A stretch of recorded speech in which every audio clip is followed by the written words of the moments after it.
de entrar, né, em algumas coisas específicas da partida, Mauro, que eu quero comentar, eu até queria te perguntar, né? A gente vem batendo muito aqui na tecla, nesse ponto a gente bate, acho que a gente concorda muito, né? Que às vezes aqui no Brasil não se dá tempo e já chega, já dá um veredito antes, né? Pelo que você tá vendo, eu vou te perguntar em dois aspectos. Primeiro, fisicamente, você acha que o Sampaoli falou em várias entrevistas que pegou um time meio quebrado fisicamente, que precisou, que para chegar ao nível que ele queria, talvez tivesse que passar por alguns sacrifícios, como, por exemplo, algumas lesões, né?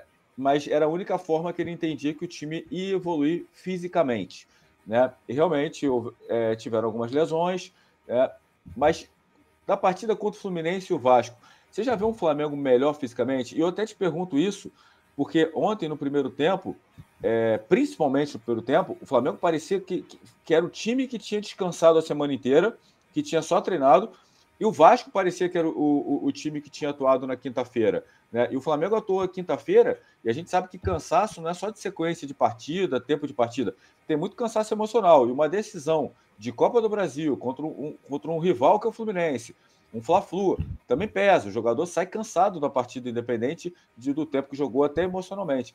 E o Flamengo ontem pareceu que estava bem melhor fisicamente, até em relação ao Vasco com uma semana. Você já viu essa evolução também física?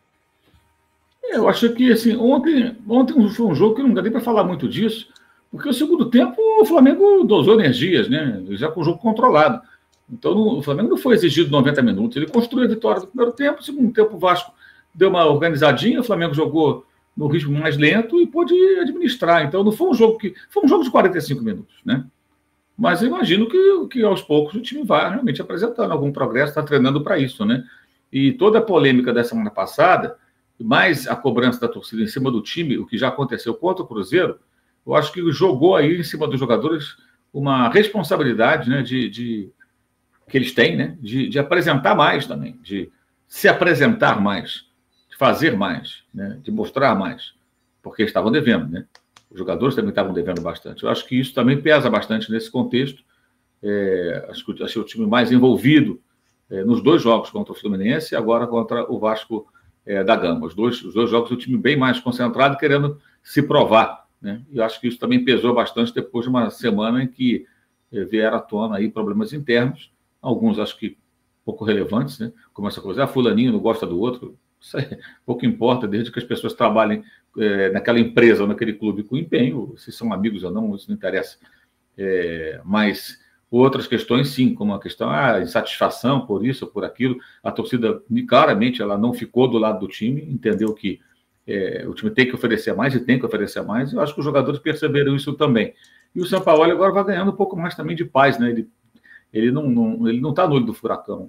Agora, tem muitas distorções, né? Eu vi gente ontem falando, viu, o Sampaoli usa o Pulga, por que o Vitor Pereira não usava, que não sei o quê. Gente, o Pulga chegou pelo Flamengo ano passado, até pro Dorival.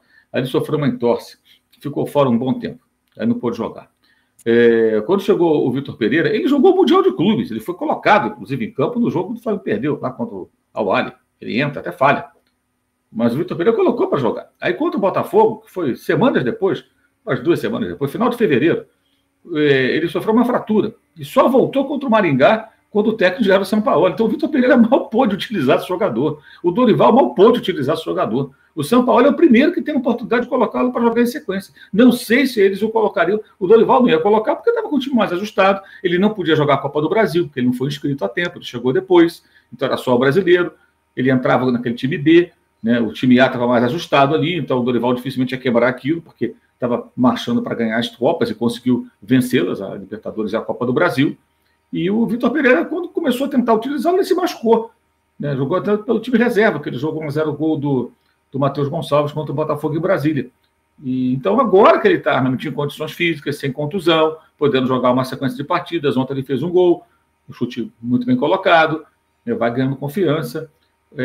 Mas os outros técnicos não tiveram culpa, e ele também não. O cara não se machuca porque quer. Ele teve não é nem lesão muscular, né? Uma entorse e uma fratura, quer dizer, pancada, contato físico do futebol que gera agora o jogador. E isso vale também para o torcedor compreender que, por exemplo, o Varela agora está no banco do Wesley, que está melhorando de rendimento, né? Está ganhando mais confiança, mais seguro. Ontem ele participa do primeiro gol, trocando 2 passos ali com o Arrascaeta, toca no Arrascaeta, volta nele, até o Arrascaeta receber com mais liberdade e fazer o cruzamento para o Gerson.